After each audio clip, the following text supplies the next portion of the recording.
Hello students, आज अपन rectilinear motion में ही नेक्स्ट टॉपिक पढ़ेंगे, motion under different variable laws. इसमें क्या है बेटा कि अगर एक motion of a particle which moves in a straight line under an attraction towards a fixed point on a line varying as inversely as a square of the distance from the fixed point.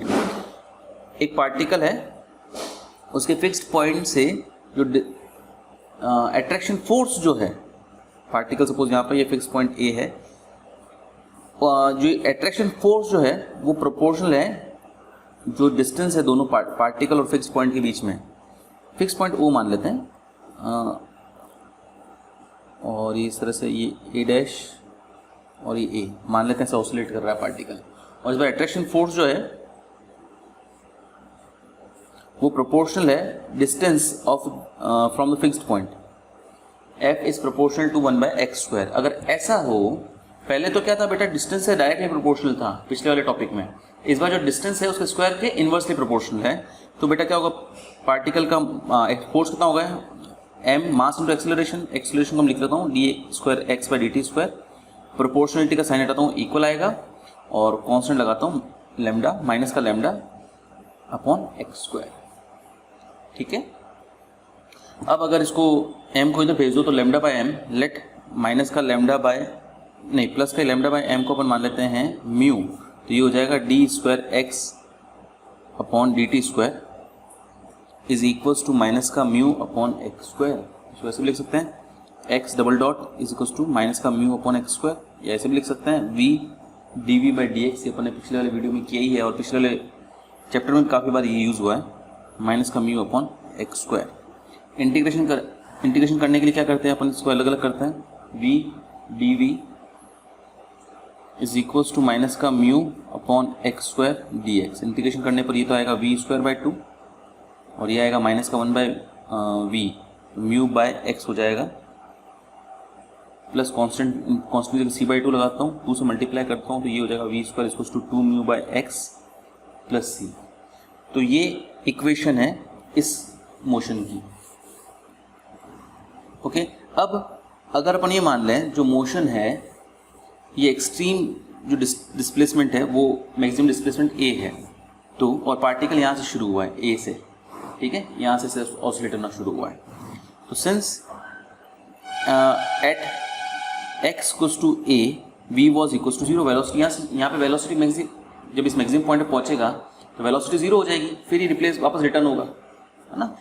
तो इसमें रख दो v equals to 0 and x equals to a, तो अपने c की value मिलेगी minus का 2 mu bye a। ये 2 म्यू बाय a इधर रख दो तो v² equals to 2 mu common आ जाएगा और ये हो जाएगा 1/x माइनस 1/a। ठीक है, तो v की वैल्यू आ जाएगी इससे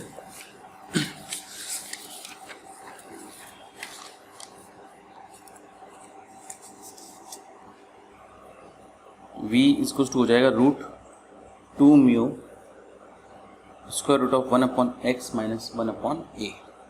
अच्छा, v की जगह अपन लिख सकते हैं dx/dt इसको √2 mu √a minus x upon √ax। ठीक है, इधर ले आओ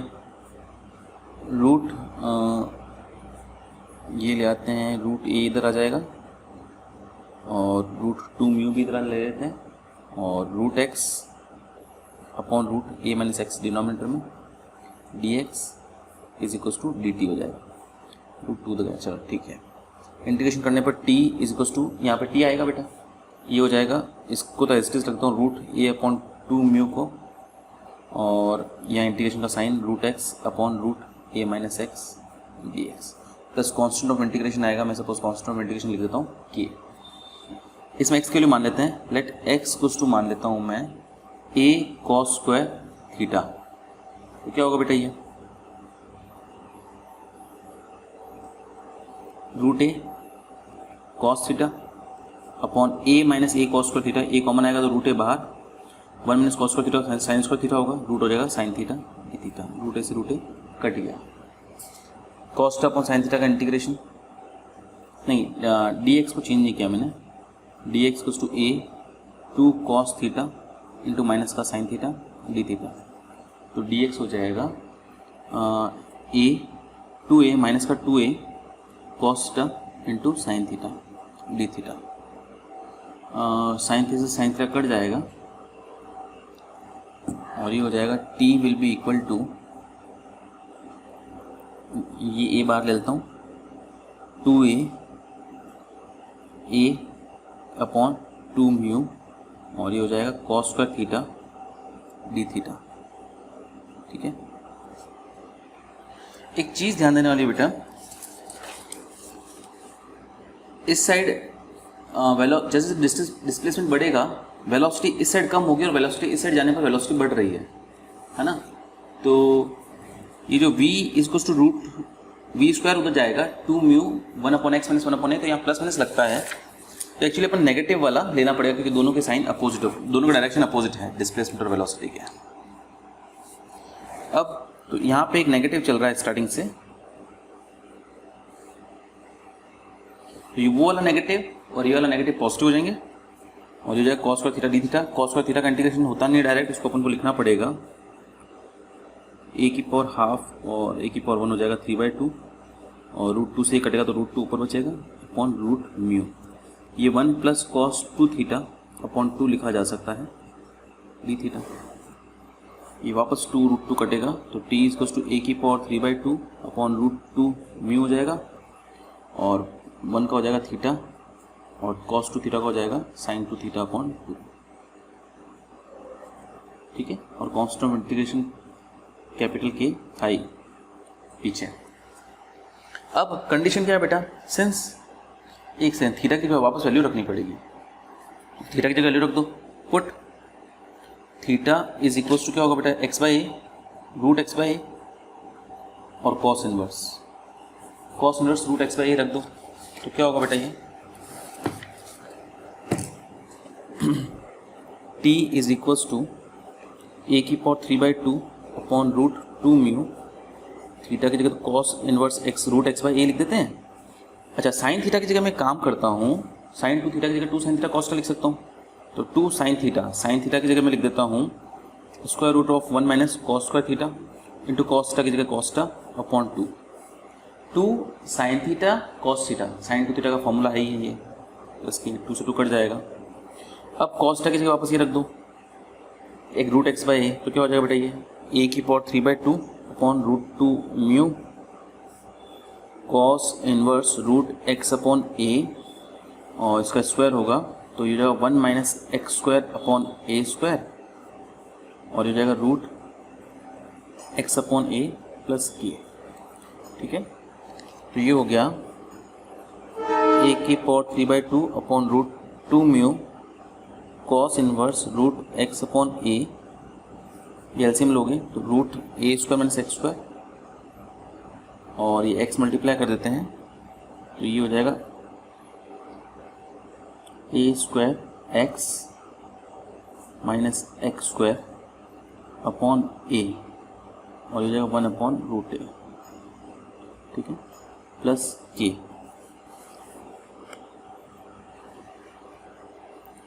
यहाँ पे गड़बड़ी हुई, कॉस की जगह रूट x बाई 8 था तो यहाँ पे यही होगा, स्क्वायर नहीं होगा, तो a minus x a into root x a x और ये हो जाएगा एक्स स्क्वायर। ठीक है, और अपॉन में रूट ए और ये रूट ए। ठीक है, तो t इज टू आ गया आपके पास a की power 3/2 upon √2 mu cos inverse root x by a plus root a x minus x square upon a plus k. Since at x equals to a t जो है वो 0 है तो 0 रखो, x के लिए ये रखो a इंटू 0 माइनस 0 हो जाएगा, cos inverse a by A cos inverse 1 ये भी 0 हो जाएगा, पूरा ही 0 हो जाएगा, मतलब that implies k equals to 0। तो t के लिए क्या आ गई a की power 3/2 upon √2 mu cos inverse root x by a plus square root of a x minus x square upon a, के के लिए 0 आ गया। तो ये आ गया बेटा इक्वेशन ऑफ, ये टाइम की इक्वेशन आ गई in terms of x। Okay बेटा, अब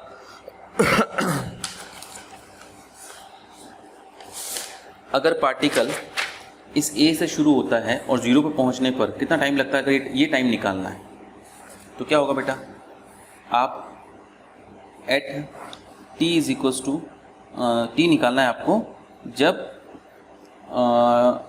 ये x जो है 0 हो जाए तब, मतलब पार्टिकल यहाँ से रवाना हुआ है और यहाँ तक। तो बेटा t इज इक्वल्स टू क्या होगा, जब x 0 होगा तब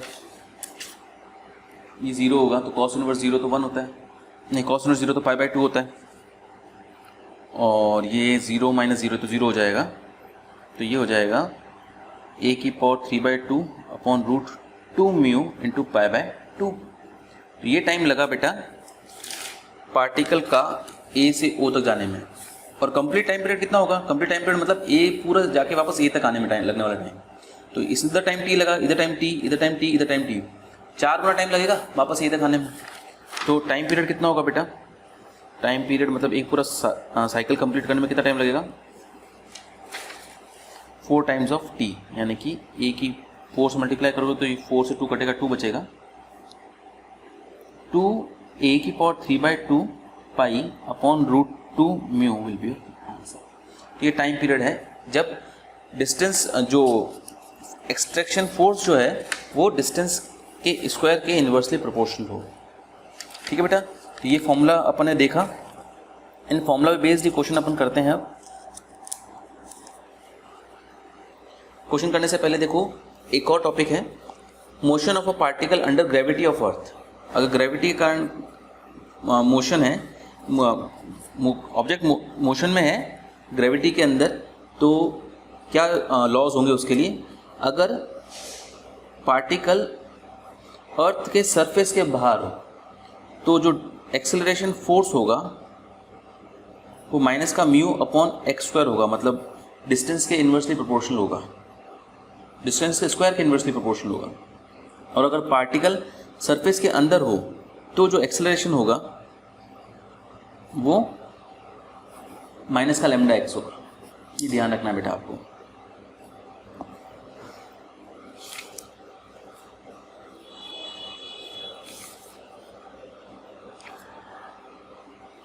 ठीक है, सरफेस के अगर अंदर है तो ये वाला एक्सेलरेशन फोर्स अपन को लेना है, और सरफेस के बाहर है तो ये वाला एक्सेलरेशन फोर्स अपन को लेना है। और अगर सरफेस के ऊपर ही है तो दोनों केस, दोनों ही ले सकते हो आप, है ना। इस केस में क्या होगा बेटा, at surface of earth radius अपन मान लेते हैं स्मॉल आर, तो एक्स तो हो जाएगा जो डिस्टेंस है सेंटर से, वो तो हो जाएगा स्मॉल आर। सरफेस के ऊपर ही पार्टिकल है तो पार्टिकल की सेंटर से डिस्टेंस हो जाएगी आर, और एक्सेलरेशन हो जाएगा माइनस का, इसमें रखोगे एक्सेलरेशन अपना होगा माइनस का जी। ये तो अपने जनरल निकाला है। अब अगर अपन इसमें रखेंगे एक्सेलरेशन तो d2x/dt² जो है वो माइनस का लैम्डा आर भी होगा, इसमें रखोगे तो d2x/dt² जो है वो माइनस का म्यू बाय r² भी होगा। 1 2 3 तीनों कंपेयर करते हैं बेटा, जब इन दोनों करेंगे तो माइनस माइनस कट जाएगा, माइनस का जी इसको माइनस का म्यू अपॉन r² आएगा, इससे म्यू की वैल्यू मिल जाएगी अपन को g इंटू r², और इस केस में g की वैल्यू मिल जाएगी अपन को लैम्डा r, या लैम्डा की वैल्यू मिल जाएगी g अपॉन r। ये ध्यान रखना बेटा, ये सरफेस के ऊपर हो तब ये केस अपन को लेना है। चलिए इनसे रिलेटेड कुछ क्वेश्चन अपन को करने हैं। अब सबसे पहले अपन करते हैं एग्जाम्पल 1 जो इम्पोर्टेंट है, 10 मार्क्स खाया हुआ है ये question. Show that the time of a descent to the centre of the force, the force varying inversely as the square of distance from the center through the first half of the initial distance is to the that through the last half as pi plus 2 ratio pi minus 2। मतलब क्या बेटा, यदि कण क्रियाशील बल दूरी के वर्ग के व्युत्क्रमानुपाती है, मतलब क्या हुआ, ये फोर्स है वो डिस्टेंस के इन्वर्सली प्रोपोर्शनल, ये तो दिया हुआ है, मतलब ये आज अपने जो टॉपिक सीखा उसका क्वेश्चन है। ये चीज़ आपको पहले दे रखी होगी, उससे आपको पता चल जाएगा कौन सा फॉर्मूला लगाना है। तो सिद्ध कीजिए कि बल केंद्र की ओर चलने वाले पिंड द्वारा प्रथम आधी दूरी, अच्छा ये ए से ओ की तरफ फोर्स लग रहा है। अब इसमें अगर हाफ डिस्टेंस पे गए, ये अपनी टोटल डिस्टेंस अपन मानते हैं स्मॉल ए, हाफ डिस्टेंस पे जाएंगे, ये अपन पॉइंट मान लेते हैं बी, हाफ डिस्टेंस पे जाएंगे तब लगने वाला टाइम और बाकी हाफ डिस्टेंस पे जाएंगे तब लगने वाला टाइम। ये T1 मान लेते हैं, ये T2 मान लेते हैं। तो टाइम 1 और टाइम 2, इधर से इधर तक जाने वाला टाइम T1 है, इधर से इधर जाने वाला टाइम T2। इनका जो रेशियो होगा वो pi plus two upon pi minus two होगा। ये अपन को प्रूव करना है। ठीक है बेटा, तो देखो ये तो पहले अपन को पता है कि dt is equal to 1 upon root minus का root mu root ax upon a minus x dx होता है। ये तो अपन ने प्रूव किया है पिछले वाले अभी जस्ट डेरिवेशन में। अब इसमें अपन निकालते हैं बेटा, यहाँ से t इज इक्वल टू यहाँ तो होगा 0 और यहाँ तक लगने वाला टाइम होगा T1, है ना। या डिस्टेंस 0 से डिस्टेंस a से डिस्टेंस a/2, ध्यान रखना ये डिस्टेंस ओरिजिन यहाँ से मेजर करेंगे अपन। तो स्टार्टिंग यहाँ तक पार्टिकल की डिस्टेंस यहाँ से यहाँ तक मतलब a से a/2 होगी। यहाँ से डिस्टेंस मेजर कर रहा हूँ, ये a से a/2, फिर T2 कैसे निकलेगा, डिस्टेंस ऑफ द पार्टिकल होगी a/2 से 0। तो बेटा अपन पहले निकालते हैं dt निकालते हैं। देखो दो केस ले लेते हैं इस बार। पहले ये वाला केस, व्हेन मूविंग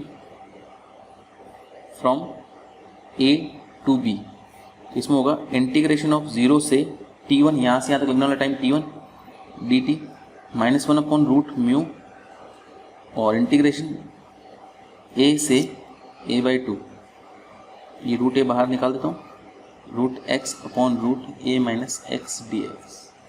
अभी अपन ने इसमें इसको इंटीग्रेशन किया था, x को a cos का थीटा मानकर। सेम आपको करना है। तो आपको यहाँ मिलेगा t, लिमिट रखोगे T1 माइनस 0 यानी केवल T1 ही मिलेगा, माइनस का root a upon root 2 mu. Integration करोगे बेटा तो ये होगा theta plus sine 2 theta upon 2 होगा। लिमिट चेंज करोगे, x को आपने ध्यान रखना a cos स्क्वायर थीटा माना है, जैसा कि अभी अपन ने डेरिवेशन माना था।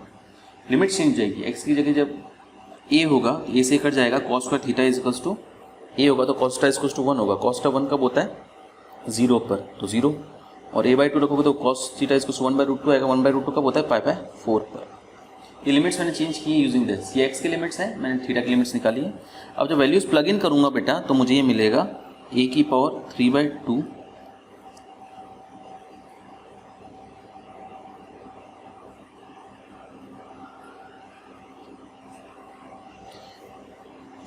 एक a भी रिलीज होगा इंटीग्रेशन करते टाइम, ठीक है ना बेटा। इसलिए a की पावर 3/2 अपॉन, और ये माइनस भी डाइल्यूट होता है जैसा कि अपन ने डेरिवेशन में किया था।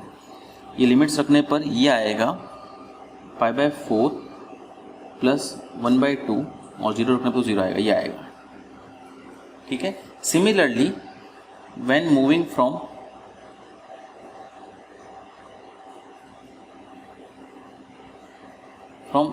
b टू a, यहाँ से यहाँ तक मूव करेंगे तो इंटीग्रेशन होगा बेटा a/2 से 0 तक dt इज इक्वल्स टू, और ये हो जाएगा माइनस का रूट a अपॉन, ये तो सेम रहेगा बेटा, और x लिमिट्स हो जाएगी यहाँ पे। एक सेकंड मैं गड़बड़ी कर रहा हूँ, यहाँ पर टाइम होगा T1 से टाइम T2, है ना। इसमें थोड़ा मुश्किल हो जाएगा। एक काम करते हैं, पर टोटल टाइम निकाल देते हैं यहाँ से लेकर यहाँ तक, 0 से लेकर। एक काम करते हैं, अपन स्टार्टिंग पॉइंट ये मान लेते हैं। तो इस बार टाइम होगा 0 और यहाँ से यहाँ तक लगने वाला टाइम T2, केवल ये वाला टाइम की बात कर रहे हैं इस बार ना। तो यहाँ से स्टार्ट किया तो टाइम 0 माना जाएगा और डिस्टेंस हो जाएगा a/2 से a तक, 0 तक, यहाँ से लेकर यहाँ तक। यहाँ a/2 डिस्टेंस है और यहाँ पे डिस्टेंस 0 है।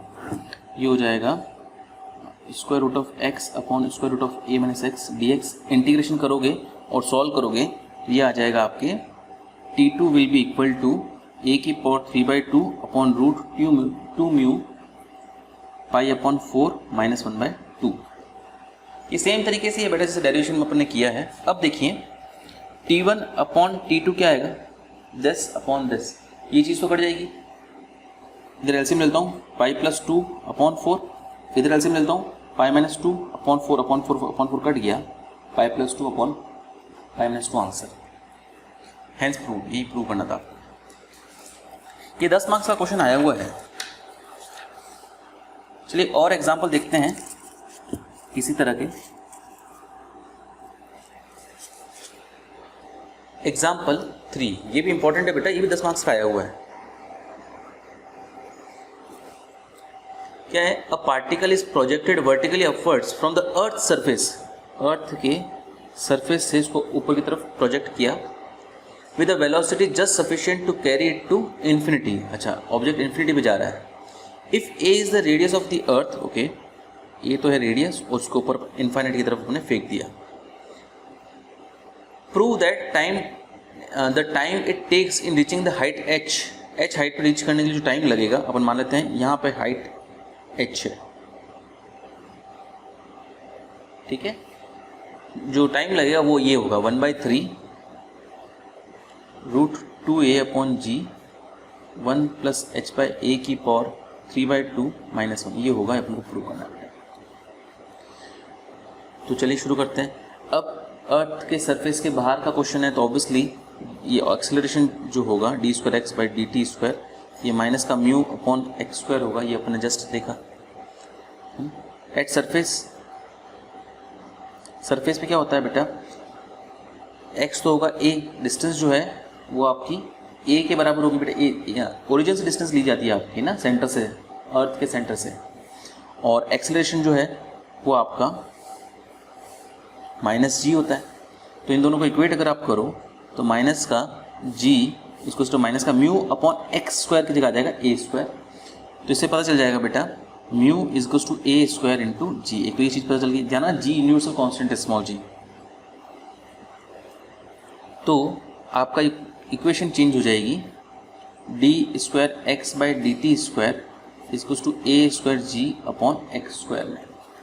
अब किसी टाइम t पर सपोज पार्टिकल यहाँ पे है हाइट x पर, ठीक है, तो अपन को इस हाइट h तक पहुँचाना है।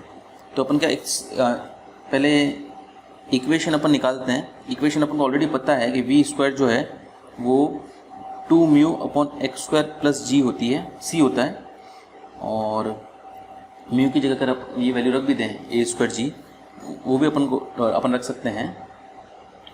और अपन को ये भी अपन को सी की वैल्यू चाहिए एक्चुअली। पहले इस केस में सी की वैल्यू कैसे निकालेंगे बेटा, देखो ये बोला है आपको कि जो पार्टिकल को इधर वेलोसिटी से फेंका है, इतनी वेलोसिटी के इनफाइनाइट तक जाएगा, जस्ट इनफाइनाइट के बाद आगे नहीं जाएगा। ये मतलब क्या है, एट एक्स जब इनफाइनाइट होगा v जो होगा वो 0, ठीक है। तो अपन रखते हैं x इक्वल्स टू इनफाइनाइट और v इक्वल्स टू 0, तो c की वैल्यू क्या मिल जाएगी अपन को 0 equals to 2μ upon infinite, 1 upon infinite 0 होता है, c की वैल्यू मिल गई 0, तो v² इक्वल्स टू क्या हो गया 2μ अपॉन x², और म्यू की जगह मैं क्या लिख सकता हूँ a²g। तो v² equals to 2a²g upon x² आ गया। तो v इज इक्वल्स टू क्या आ जाएगा बेटा, √2a√g अपॉन x ओनली, है ना। अब यहाँ ध्यान रखना बेटा, मैंने पॉजिटिव लिया है और v की जगह dx/dt लिख दूँ अगर मैं, तो ये हो जाएगा √a√2g अपॉन x। इंटीग्रेट अगर कर दूं तो x dx equals to a√2g dt होगा। तो इंटीग्रेशन करने पर ही होगा x²/2, एक काम करो dt इक्वल्स लिख देता हूं मैं 1 upon a√2g x dx। Upon t में इंटरेस्ट है ना अपना, इंटीग्रेट कर देते हैं। क्या निकालना है बेटा, अपना इंटीग्रेशन करके टाइम निकालना है। कहाँ से कहाँ तक, पार्टिकल यहाँ से थ्रोन है ना, यहाँ से लेकर यहाँ तक पहुँचेगा, यहाँ तक पहुँचने में लगने वाला टाइम, यहीं से तो स्टार्ट हुआ पार्टिकल है ना, यहाँ से यहाँ तक लगने वाला टाइम, ये वाला टाइम। तो कैसे निकालेंगे बेटा, यहाँ टाइम 0 था, यहाँ टाइम कैपिटल T अगर है तो इंटीग्रेटिंग बोथ साइड्स। एक चीज़ मैं आपको लिख दूँ, मैं यहाँ लिख नहीं रहा हूँ, समझा देता हूँ। यहाँ पे टाइम 0 था, यहाँ पे टाइम पहुँचने में सपोज T लगा, कैपिटल T टाइम लगा सपोज, है ना। यहाँ पे डिस्टेंस कितनी थी, x की वैल्यू कितनी थी, यहाँ से यहाँ पे x की वैल्यू थी a, और यहाँ पे x की वैल्यू होगी a+h। ध्यान रखना इस चीज़ को। तो इंटीग्रेशन करो दोनों साइड, मैं लिख नहीं रहा हूँ, डायरेक्ट समझा रहा हूँ। t का तो इंटीग्रेशन होगा 0 से कैपिटल T तक, और ये डिस्टेंस होगा a से a+h तक। ओके, अब a+h रख, इंटीग्रेशन कर दो पहले इसका। यहाँ तो t होगा, वैल्यू होगा capital T will be equal to 1 upon a√2g x²/2 होगा, तो 1/2 तो बाहर निकालता हूँ, a+h का whole square minus a² open कर देना, a² से नहीं अपन को लाना है एक्चुअली ये है, तो एक काम करो ना, ए स्क्वायर कॉमन ले लो, तो ये हो जाएगा अपॉन ए 2√2g, ए स्क्वायर बाहर लोगे तो होगा 1 प्लस एच अपॉन ए का होल स्क्वायर माइनस 1। ठीक है, ये ए से ए कट जाएगा और यहाँ कुछ गड़बड़ी हो गई है। मैंने एक्चुअली यहाँ गड़बड़ी कर दी, ये इक्वेशन लिखने में। एक्चुअली ये इंटीग्रेशन होने के बाद ये एक्स स्क्वायर नहीं बचता है, केवल एक्स ही बचता है। ये पूरी गड़बड़ी चलती थी कहीं, तो एक्चुअली यहाँ एक्स स्क्वायर नहीं होगा, यहाँ रूट एक्स आएगा और रूट एक्स यहाँ मल्टीप्लाई होकर रूट एक्स हो जाएगा, ये रूट एक्स होगा। तो इंटीग्रेशन जो है वो एक्स की पावर 3/2 होगा, अपॉन 3/2 भी लगेगा, तो 3/2 तो बाहर आकर 2/3 हो जाएगा और ये हो जाएगा 2/3 और ये भी होगा 3/2, ए की पावर 3/2, तो ए की पावर होगा 3/2 निकलेगा बाहर। ठीक है, 2 से 2 कट गया, नहीं एक्चुअली ये वाला 2 तो है ही नहीं, ये 2 से ये √2 कटेगा तो √2 बचेगा। कोई भी आप इंटीग्रेशन है बेटा सिंपली सॉल्व कर देना, और रूट ए से ये ए से ए की पावर 3/2 कटेगा तो रूट ए बचेगा, तो रूट ए √2 ए अपॉन जी, ये वाला 1/3 और बाकी बच गया 1 प्लस एच अपॉन ए की पावर 3/2 माइनस 1। ये आपका फाइनल आंसर आ गया। ओके, सेम सिंपल है बेटा, बस आपको इक्वेशन ध्यान रखनी है। मैंने यहाँ पे गलती से एक्स स्क्वायर कर दिया था इसलिए गड़बड़ी हो गई, सिंपल एक्स ही रखना था इसमें आपको। चलिए और क्वेश्चन ट्राई करते हैं इसके जैसे। एग्जाम्पल 4, ये भी इंपॉर्टेंट है बेटा। क्या है, a particle starts from rest at infinity and falls on the surface of the अर्थ। इसमें उल्टा केस है, इनफाइनाइट से आ रहा है जहाँ पे v 0 था टाइम 0 पर, और अर्थ की तरफ आ रहा है on the surface of the earth. Find the velocity at the surface and at the centre of the अर्थ। तो यहाँ पे वेलोसिटी कितनी होगी, तो यहाँ पे पहुँचने पर वेलोसिटी कितनी होगी, ये दोनों निकालने बेटा। तो इस केस में बाहर है बेटा, तो इस केस में तो d² x अपॉन dt²। अपन बात कर रहे हैं यहाँ से यहाँ तक की। ये पॉइंट मान लेते हैं सपोज इनफाइनाइट पे a, ये पॉइंट मान लेते हैं s, ये पॉइंट o, यहाँ पे p कोई वेरिएबल पॉइंट p और यहाँ पे कोई वेरिएबल पॉइंट q मान लेते हैं। ठीक है, अब इसकी बात करें a to s, when moving from a to s,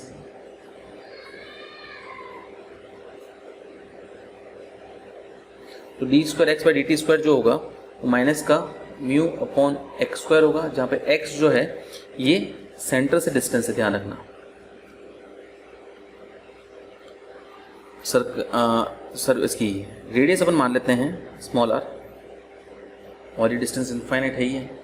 अपन को बताना है कि यहाँ पे वेलोसिटी कितनी होगी। तो बेटा पहले ये अपन को कुछ चीज़ें पता ही है कि ये जो चीज़ है सरफेस के ऊपर -g होती है, तो mu equals to g r² आएगा। ये मैंने अभी जस्ट बताया था आपको डेरिवेशन में।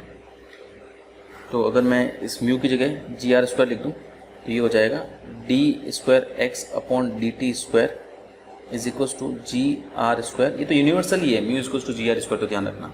और lambda is equals to r a होता है, जो सॉरी g अपॉन r होता है लैम्डा। ये यूनिवर्सल ही है हमेशा। निकाले कैसे गए, सरफेस के ऊपर दोनों का एक्सलेशन को इक्वेट करके निकाले गए। तो अभी मेरे को म्यू की जरूरत थी, मैंने म्यू रख दिया, ये हो जाएगा this d² x/dt² equals to gr² upon x²। अब मैं इसको लिख सकता हूँ v dv/dx equals to gr² upon x²। तो v²/2 dv equals to dx तो ले गया हूँ मैं, इंटीग्रेशन करने पर आएगा gr² अपॉन x। ये माइनस था ही, म्यू की जगह gr² का था ना, तो एक और माइनस के कारण ये प्लस हो गया, plus constant of integration capital A लगा देता हूँ। ठीक है, ये प्लस हो गया इंटीग्रेशन होने के बाद, क्योंकि 1/x² का इंटीग्रेशन आता है -1/x। ठीक है, तो a/2 लगाता हूँ सपोज, चलो तो v² आ जाएगा, dv तो गया यहाँ से, 2gr² upon x plus a, है ना। अब since at x is equal to infinity v was equal to 0, इस पॉइंट पर t 0 था, यहाँ पे x इन्फिनिटी था, इस केस में v 0 था, तो इस अपन को क्या मिल जाएगा a इज इक्वल टू 0, ये 0 ये इन्फाइनाइट, 1 अपॉन इन्फाइनाइट 0, a के लिए 0 मिल जाएगी, तो पता चल जाएगा v square is equal to 2gr square upon x ना बेटा। अब यहाँ कर लेता हूँ मैं, v की वैल्यू मिल जाएगी अपन को square root of 2gr square upon x, है ना, ये फॉर्मूला मिल गया। तो अब बताना है भाई वेलोसिटी का फॉर्मूला मिल गया, सरफेस के बाहर का है, ध्यान रखना ये, तो इधर वेलोसिटी कितनी होगी बताना है। तो एट सरफेस ऑफ अर्थ जो x होगा वो तो r होगा, तो वेलोसिटी क्या हो जाएगी, velocity at surface, velocity at surface कितना होगा बेटा, square root of 2gr square x root r, तो रूट 2gr, सिंपल। अब अपन को ये बताना है कि यहाँ तक पहुँचने में कितना टाइम लगेगा। भाई देखो पार्टिकल जो है यहाँ तक तो आ गया, यहाँ पे जब आएगा तो वेलोसिटी इतनी होगी, अब यहाँ पे आने में कितनी वेलोसिटी उसको यहाँ पे आएगा तब वेलोसिटी कितनी होगी आपको बताना है। चलो ये करते हैं बेटा, देखिए बेटा, when moving from point S to O, ये S से O पर आ रहा है, तो बेटा कितना होगा देखो, आपको पता है इस केस में सरफेस के अंदर आ गया तो D square x by D T square x जो है वो माइनस का लेमडा एक्स के बराबर होता है, और लेमडा के लिए भी मैंने बताया आपको जी अपॉन आर होगी, तो D square x by D T square जो है वो माइनस का जी एक्स अपॉन आर होगा। अच्छा, इसको मैं v d v by d x लिख सकता हूँ, माइनस का जी अपॉन आर एक्स, तो वी डी वी क्या हो जाएगा, माइनस का g upon r x d x, integration करने पर वी स्क्वायर बाई 2 इसको माइनस का g r x square upon 2 plus constant of integration की जगह बी अपॉन 2 लगा देता हूँ, 2 कॉमन कट गया। अब since at x is equals to r, मतलब इस पर सरफेस पर, इस सरफेस पर एक्स इक्वल्स टू आर पर जो वेलोसिटी आई थी वो कितनी आई थी बेटा, अभी जस्ट अपने पास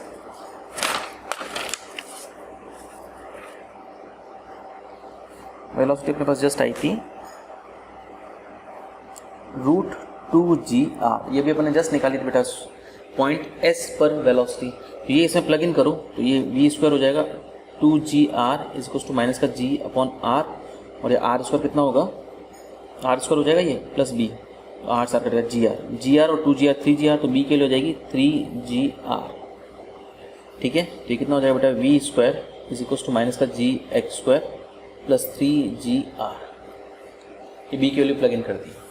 अब when x is equals to 0 होगा तब क्या होगा बेटा, x इक्वल्स टू 0 मतलब इस पॉइंट पर, इस पॉइंट पर एस एक्स जब 0 होगा तब क्या होगा बेटा, v square is equals to होगा 0, 3gr, उस केस में वेलोसिटी होगी रूट 3gr, मतलब जब पार्टिकल सेंटर में पहुंचेगा तब वेलोसिटी ये होगी। तो ये फाइनल आंसर आ गया, eight surface of earth velocity of particle is root 2gr and at center of earth velocity of particle is root 3gr। Okay बेटा, देखिए इस एक्सरसाइज में काफ़ी कुछ क्वेश्चंस एक्स्ट्रा भी आपको दे रखे हैं, वो आपको नहीं करने हैं। देखिए जो जोधपुर में आए हुए हैं, जैसे कि 6th एग्जाम्पल 5th एग्जाम्पल, ये आपको करने हैं। जो जोधपुर में नहीं आए वो आपको नहीं करना है, और ये जो फर्स्ट क्वेश्चन है वो आपके इंपॉर्टेंट है बेटा, वो आप अच्छे से कर लीजिएगा। बाकी एक्सरसाइज के क्वेश्चंस जो जोधपुर यूनिवर्सिटी में आए हुए हैं वही आपको करने हैं। तो इस एक्सरसाइज में सब कुछ एक्चुअली अपने सिलेबस में नहीं है, कुछ चीज़ें ऐसी भी हैं जो अपने आउट ऑफ सिलेबस हैं। ओके, आज आप ये एक्सरसाइज कीजिएगा, कुछ डाउट्स हो तो मुझे पूछिएगा, आज इतना ही। और यहाँ पे अपनी ये 4th यूनिट कंप्लीट होती है बेटा। आज के लिए इतना ही, थैंक यू।